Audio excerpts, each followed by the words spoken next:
ನಮಸ್ಕಾರ. ಸಹಕಾರಿ ಟಿವಿ ಮೊದಲು ಮಾನವನಾಗು ವಿಶೇಷ ಸುದ್ದಿ ಸಮಾಚಾರಕ್ಕೆ ಸ್ವಾಗತ. ನಾನು ಉಮಾ. ಮೊದಲಿಗೆ ಹೆಡ್ಲೈನ್ಸ್.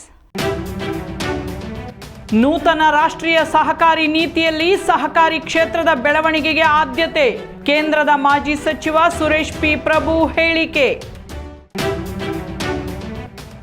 ಮಹಿಳಾ ಉದ್ದಿಮೆದಾರರಿಂದ ಸೌಲಭ್ಯಗಳ ಸದ್ಬಳಕೆ ಅಗತ್ಯ. ತ್ಯಾಗರಾಜ ಕೋಆಪರೇಟಿವ್ ಬ್ಯಾಂಕ್ ಸಹಕಾರಿ ಸಂತೆ ಆಯೋಜನೆ. ದೇಶದಲ್ಲಿ ಜಾರಿಗೆ ತರಲು ಉದ್ದೇಶಿಸಿರುವ ರಾಷ್ಟ್ರೀಯ ಸಹಕಾರಿ ನೀತಿಯಲ್ಲಿ ಸಹಕಾರಿ ಕ್ಷೇತ್ರದ ಬೆಳವಣಿಗೆಗೆ ಏಕರೂಪಿ ತಂತ್ರಜ್ಞಾನದ ಅಳವಡಿಕೆಗೆ ಆದ್ಯತೆ ನೀಡಲಾಗಿದೆ ಎಂದು ರಾಷ್ಟ್ರೀಯ ಸಹಕಾರಿ ನೀತಿ ಸಮಿತಿಯ ಅಧ್ಯಕ್ಷ, ಕೇಂದ್ರದ ಮಾಜಿ ಸಚಿವ ಸುರೇಶ್ ಪಿ ಪ್ರಭು ಹೇಳಿದರು. ಉಡುಪಿಯಲ್ಲಿ ಭಾನುವಾರ ಸಹಕಾರ ಭಾರತಿ ಉಡುಪಿ ಜಿಲ್ಲಾ ಸಮಿತಿಯ ವತಿಯಿಂದ ಆಯೋಜಿಸಲಾದ ಸತ್ಕಾರ ಕೂಟದಲ್ಲಿ ಮಾತನಾಡಿದರು.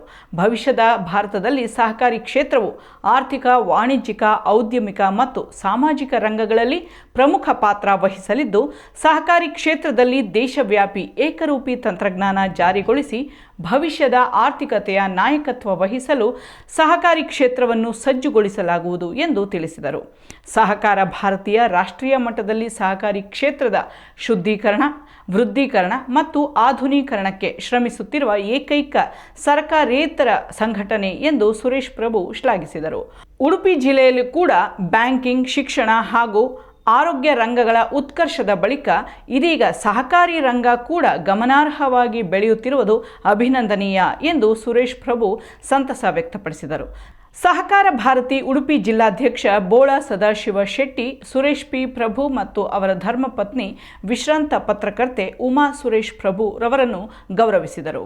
ಸಮಾರಂಭದ ಅಧ್ಯಕ್ಷತೆಯನ್ನು ವಹಿಸಿದ್ದ ಉಡುಪಿ ಶಾಸಕ ಸಹಕಾರ ರತ್ನ ಯಶ್ಪಾಲ್ ಸುವರ್ಣ ಮಾತನಾಡಿ, ಕೇಂದ್ರದಲ್ಲಿ ನೂತನ ಸಹಕಾರಿ ಸಚಿವಾಲಯ ರಚನೆಯಾದ ಬಳಿಕ ಸಹಕಾರಿ ಕ್ಷೇತ್ರದಲ್ಲಿ ಬದಲಾವಣೆಯ ಪರ್ವ ಆರಂಭಗೊಂಡಿದ್ದು, ಈ ಬಗ್ಗೆ ಸಹಕಾರ ಭಾರತಿ ಇನ್ನಷ್ಟು ಹೆಚ್ಚಿನ ಆಸಕ್ತಿಯಿಂದ ಸಂಘಟನಾತ್ಮಕವಾಗಿ ಗ್ರಾಮ ಮಟ್ಟದ ಸಹಕಾರಿಗಳನ್ನು ತಲುಪಲು ಕಾರ್ಯೋನ್ಮುಖವಾಗಬೇಕಾಗಿದೆ ಎಂದು ಕರೆ ನೀಡಿದರು. ನೂತನ ರಾಷ್ಟ್ರೀಯ ಸಹಕಾರಿ ನೀತಿಯಲ್ಲಿ ಹಾಲು ಉತ್ಪಾದಕರ ಸಂಘಗಳಿಗೆ ವಿವಿಧೋದ್ದೇಶ ಹೈನುಗಾರಿಕಾ ಸಂಘಗಳಾಗಿ ಪರಿವರ್ತಿಸಲು ಅವಕಾಶ ಕೇಂದ್ರ ಸರ್ಕಾರದಿಂದ ರೈತರ ಖಾತೆಗಳಿಗೆ ನೇರವಾಗಿ ಪ್ರತಿ ಲೀಟರಿಗೆ 5 ರೂಪಾಯಿ ಪ್ರೋತ್ಸಾಹಧನ, ಜಿಲ್ಲಾ ಮಟ್ಟದಲ್ಲಿ ಪ್ರತ್ಯೇಕ ಸಹಕಾರಿ ನ್ಯಾಯಾಲಯಗಳ ಸ್ಥಾಪನೆ, ಪ್ರಾಥಮಿಕ ಕೃಷಿ ಪತ್ತಿನ ಸಹಕಾರಿ ಸಂಘದಲ್ಲಿ ಕೇಂದ್ರ ಸರ್ಕಾರದಿಂದ ನಿರ್ವಹಿಸಲ್ಪಡುವಂತಹ ಪ್ರತ್ಯೇಕ ರೈತ ಜನೋಪಯೋಗಿ ಕೇಂದ್ರಗಳ ಸ್ಥಾಪನೆ ಮೊದಲಾದ ಜನೋಪಯೋಗಿ ಕಾರ್ಯಕ್ರಮಗಳನ್ನು ಅಳವಡಿಸಬೇಕೆಂದು ಸಹಕಾರ ಭಾರತಿ ವತಿಯಿಂದ ರಾಷ್ಟ್ರೀಯ ಮತ್ಸ್ಯ ಪ್ರಕೋಷ್ಠದ ಸಹ ಸಂಚಾಲಕ ಮಂಜುನಾಥ್ ಎಸ್ಕೆ ಮನವಿ ಸಲ್ಲಿಸಿದರು. ಸಹಕಾರ ಭಾರತಿ ರಾಜ್ಯ ಹಾಲು ಪ್ರಕೋಷ್ಠದ ಸಂಚಾಲಕ ಸಾಣೂರು ನರಸಿಂಹ ಕಾಮತ್ ಸ್ವಾಗತಿಸಿ ಕಾರ್ಯಕ್ರಮ ನಿರೂಪಿಸಿದರು. ಕಾರ್ಕಳ ಪಿಕಾರ್ಡ್ ಬ್ಯಾಂಕಿನ ನಿರ್ದೇಶಕ ಮಂಡಕೂರು ರಘುವೀರ ಶೆಣೈ ವಂದಿಸಿದರು. ಉಡುಪಿ ಜಿಲ್ಲಾ ಸಹಕಾರ ಭಾರತಿ ಸಂಘಟನಾ ಕಾರ್ಯದರ್ಶಿ ಸುಜೀತ್ ಶೆಟ್ಟಿ, ಜಿಲ್ಲಾ ಸಹಕಾರ ಭಾರತಿ ಪದಾಧಿಕಾರಿಗಳು ಹಾಗೂ ಜಿಲ್ಲೆಯ ವಿವಿಧ ಸಹಕಾರಿ ಸಂಸ್ಥೆಗಳ ಪ್ರತಿನಿಧಿಗಳಾದ ರವೀಂದ್ರ ನಾಯಕ್ ನೀರೆ, ಮಧುಸೂದನ ನಾಯಕ್ ಬೈರಂಜೆ, ಸಿಎ ಗಿರೀಶ್ ಪೈ ಬ್ರಹ್ಮಾವರ, ಮುರಳೀಧರ್ ಪೈ ಕಟಪಾಡಿ, ವಿನಯ್ ಶೆಟ್ಟಿ ನೀರೆ, ವಿವೇಕ್ ಶೆಟ್ಟಿ ಎರ್ಲಾಪಾಡಿ, ಸತೀಶ್ ಬ್ರಹ್ಮಾವರ, ಪ್ರಕಾಶ್ ಸುವರ್ಣ ಕಟಪಾಡಿ, ಪ್ರಶಾಂತ್ ಕುಮಾರ್ ಶಿರೂರ್, ರಘುರಾಮ್ ಮರಕಾಲ, ನ್ಯಾಯವಾದಿ ಸಹಕಾರಿ ಸಂಘದ ಸದಾಶಿವ ಶೆಟ್ಟಿ, ಪದ್ಮನಾಭ ಈ ಸಮಾರಂಭದಲ್ಲಿ ಉಪಸ್ಥಿತರಿದ್ದರು. ಮಹಿಳಾ ಉದ್ದಿಮೆದಾರರಿಗೆ ಆರ್ಥಿಕ ಶಕ್ತಿ ತುಂಬುವ ಕಾರ್ಯವನ್ನು ತ್ಯಾಗರಾಜ ಕೋಆಪರೇಟಿವ್ ಬ್ಯಾಂಕ್ ಮಾಡುತ್ತಿದೆ ಎಂದು ಶಾಸಕ ರವಿ ಸುಬ್ರಹ್ಮಣ್ಯ ಶ್ಲಾಘಿಸಿದ್ದಾರೆ. ವಜ್ರ ಮಹೋತ್ಸವ ಸಂಭ್ರಮಾಚರಣೆ ನಿಮಿತ್ತ ಕರ್ನಾಟಕ ರಾಜ್ಯ ಮಹಿಳಾ ಉದ್ಯಮಿಗಳ ಸಂಸ್ಥೆ ಅವೇಕ್ ಸಹಯೋಗದಲ್ಲಿ ತ್ಯಾಗರಾಜ ಕೋಆಪರೇಟಿವ್ ಬ್ಯಾಂಕ್ ಎನ್ಆರ್ ಕಾಲನಿಯ ಸಿ ಅಶ್ವಥ್ ಕಲಾಭವನದಲ್ಲಿ ಆಯೋಜಿಸಿದ್ದ ಸಹಕಾರಿ ಸಂತೆ ಮಹಿಳಾ ಉದ್ಯಮಿದಾರರ ಸಮಾಗಮ ಮತ್ತು ಸಂವಾದ ಕಾರ್ಯಕ್ರಮದಲ್ಲಿ ಮಾತನಾಡಿದರು. ಬ್ಯಾಂಕಿನ ಅಧ್ಯಕ್ಷ ಎಂಆರ್ ವೆಂಕಟೇಶ್ ನೇತೃತ್ವದಲ್ಲಿ ಠೇವಣಿದಾರರು, ಸದಸ್ಯರು ಮತ್ತು ಗ್ರಾಹಕರನ್ನು ಸೆಳೆಯುವ ಸಲುವಾಗಿ ಒಂದಿಲ್ಲ ಒಂದು ವಿನೂತನ ಕಾರ್ಯಕ್ರಮಗಳನ್ನು ಆಯೋಜಿಸಲಾಗುತ್ತಿದೆ. ಸಹಕಾರ ಕ್ಷೇತ್ರದ ಮುಖ್ಯ ಉದ್ದೇಶವನ್ನು ಈಡೇರಿಸುವ ಕೆಲಸವನ್ನು ಬ್ಯಾಂಕ್ ಮಾಡುತ್ತಿದೆ. ಸೂಕ್ತ ಮಾರುಕಟ್ಟೆ ವೇದಿಕೆ ಕಲ್ಪಿಸುವ ಮೂಲಕ ಸ್ವಾವಲಂಬಿ ಜೀವನ ನಡೆಸಲು ಮಹಿಳಾ ಉದ್ದಿಮೆದಾರರಿಗೆ ಅನುಕೂಲ ಮಾಡಿಕೊಡುತ್ತಿದೆ ಎಂದು ಹೇಳಿದರು.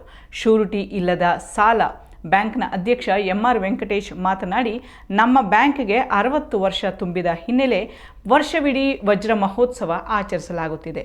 ಮಹಿಳೆಯರಿಗಾಗಿ ಅನೇಕ ಯೋಜನೆ ಪರಿಚಯಿಸಲಾಗುತ್ತಿದೆ. ಶೂರಿಟಿ ಇಲ್ಲದೆ ಗುಡಿ ಕೈಗಾರಿಕೆ, ಸಣ್ಣ ಉದ್ದಿಮೆ ಆರಂಭಿಸಲು 5 ಲಕ್ಷ ರೂ.ವರೆಗೆ ಸಾಲ ನೀಡಲಾಗುತ್ತಿದೆ ಎಂದು ತಿಳಿಸಿದರು. ಸಹಕಾರಿ ಸಂತೆ ಮಹಿಳಾ ಉದ್ಯಮಿದಾರರ ಸಮಾಗಮ ಮತ್ತು ಸಂವಾದ ಕಾರ್ಯಕ್ರಮದಲ್ಲಿ ಶಾಸಕರಾದ ರವಿ ಸುಬ್ರಹ್ಮಣ್ಯ, ಎಂ.ಆರ್. ವೆಂಕಟೇಶ್, ಎನ್.ಆರ್. ಆಶಾ, ಆರ್. ಶಿವಕುಮಾರ್, ಪದ್ಮಾವತಿ ಇತರರು ಭಾಗವಹಿಸಿದ್ದರು. ಅವೇಕ್ ಸಂಸ್ಥೆಯ ಅಧ್ಯಕ್ಷೆ ಎನ್.ಆರ್. ಆಶಾ ಮಾತನಾಡಿ, ರಾಜ್ಯದಲ್ಲಿ ಮಹಿಳಾ ಉದ್ಯಮಶೀಲತೆ ಬೆಳೆಸಲು ನಮ್ಮ ಸಂಸ್ಥೆ ಕಾರ್ಯನಿರ್ವಹಿಸುತ್ತಿದೆ. ಪ್ರತಿ ವಾರ ಬಿಸಿನೆಸ್ ಕೌನ್ಸೆಲಿಂಗ್ ಮಾಡುತ್ತಿದ್ದೇವೆ. ಮಹಿಳೆಯರು ಸಂಸ್ಥೆಗೆ ಭೇಟಿ ನೀಡಿದರೆ ಎಲ್ಲ ಮಾಹಿತಿ ದೊರೆಯಲಿದೆ ಎಂದರು.